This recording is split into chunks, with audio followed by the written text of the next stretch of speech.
Kenichi Ogawa defeats Azinga Fuzile to capture the vacant IBF super featherweight title via unanimous decision. Before we break down the fight, like and subscribe would be greatly appreciated. First thing I want to discuss and want to point to was the scorecards that the judges had. Judges had it twice 7 rounds to 5, once 6 rounds to 6. Obviously, the 3 knockdowns affected the scoring, giving it a bit of cushion. But that fight was not that close. Now, rounds 1, round 2, I thought Ogawa just landed the crisper shots.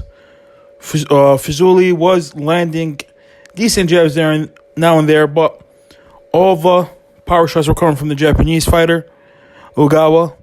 And I always keep on saying on this channel that you should never use the shoulder roll if you're not Floyd Mayweather, Pernell Whitaker, or James Toney. I always say that, and I'm always going to say that. Round 3 and round 4, Fuzile boxed a bit better. I thought he won those rounds. Then round 5, over that shoulder roll, he got caught with a huge right hand, dropped badly, barely made it out of the round, and then took a vicious beating throughout the fight.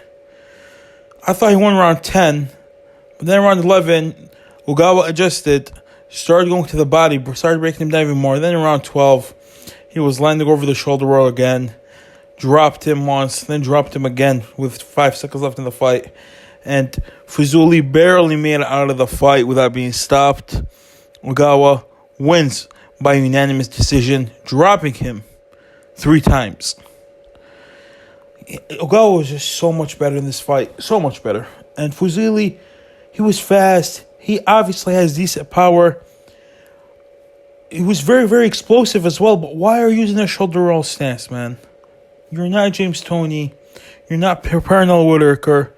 And you're not Floyd Mayweather Jr. It's not going to work. Trust me. Even Floyd Mayweather Jr., when you fought guys like Marcus Maidana in the first 5-6 rounds, he struggled with that shoulder roll style.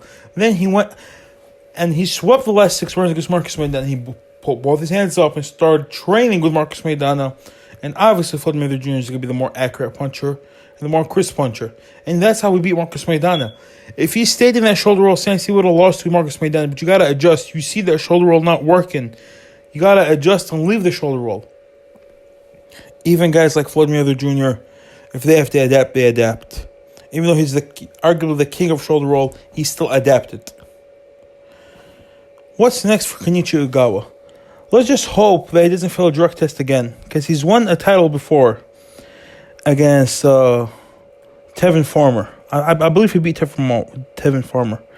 Yeah, he did. He beat Tevin Farmer via split decision.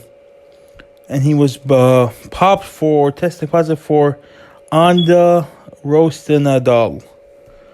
So I just hope he doesn't fail another drug test. But let's see.